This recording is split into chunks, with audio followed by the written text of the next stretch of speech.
সাময়িক যুদ্ধবিরতির মধ্য দিয়ে মধ্যপ্রাচ্যের আকাশ থেকে আপাতত যুদ্ধের মেঘ কিছুটা সরেছে। তুলে নেওয়া হয়েছে ইসরায়েলে জারি করার রাষ্ট্রীয় জরুরি অবস্থাও।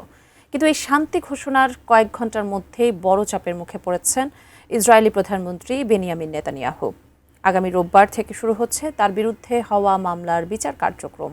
বিস্তারিত জানাচ্ছেন তৌফিকুল আশিক। মধ্যপ্রাচ্য সংঘাতে সবচেয়ে বড় ভূমিকা রেখে আসছেন ইসরায়েলের প্রধানমন্ত্রী বেনিয়ামিন নেতানিয়াহু।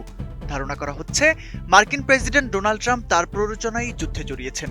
তবে সেই যুদ্ধ থেকে বেরিয়ে আসার জন্য মরিয়া হয়ে উঠেছিলেন ট্রাম্প, যার ফলে পাকিস্তানের মধ্যস্থতায় কার্যকর হয়েছে 2 সপ্তাহের যুদ্ধবিরতি।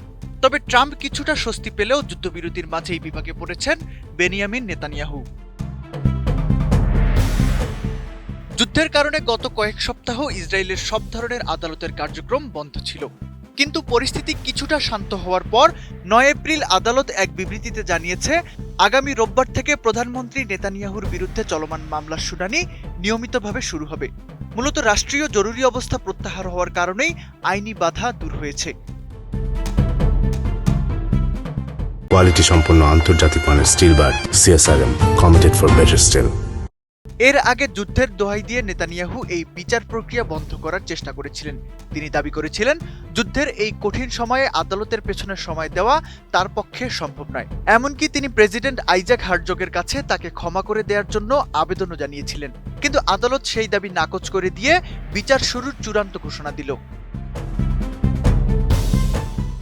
নেতানিয়াহুর বিরুদ্ধে প্রধান অভিযোগগুলো হলো ক্ষমতার অপব্যবহার করে ঘুষ গ্রহণ, জালিয়াতি এবং মানুষের বিশ্বাস ভঙ্গ করা।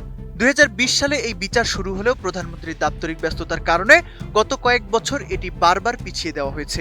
বেনিয়ামিন নেতানিয়াহু ইসরায়েলের ইতিহাসে প্রথম কোনো ক্ষমতাসীন প্রধানমন্ত্রী যিনি সরাসরি ফৌজদারি মামলার আসামির কাঠগড়ায় দাঁড়িয়েছেন।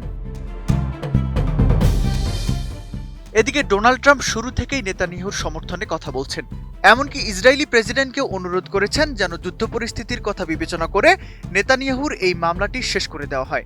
কিন্তু ইসরায়েলি বিচার বিভাগ এখন পর্যন্ত নিজেদের সিদ্ধান্তে অনড়।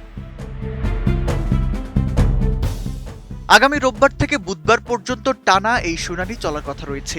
এমনকি লেবানন সীমান্তে হিজবুল্লাহর সঙ্গে উত্তেজনা এবং অন্যদিকে আদালতের কাঠগড়া, সব মিলিয়ে এখন বেশ বেকায়দায় রয়েছেন ইসরায়েলি প্রধানমন্ত্রী। যদি এই মামলায় অপরাধ প্রমাণিত হয় তবে তাকে বড় ধরনের শাস্তি ভোগ করতে হতে পারে।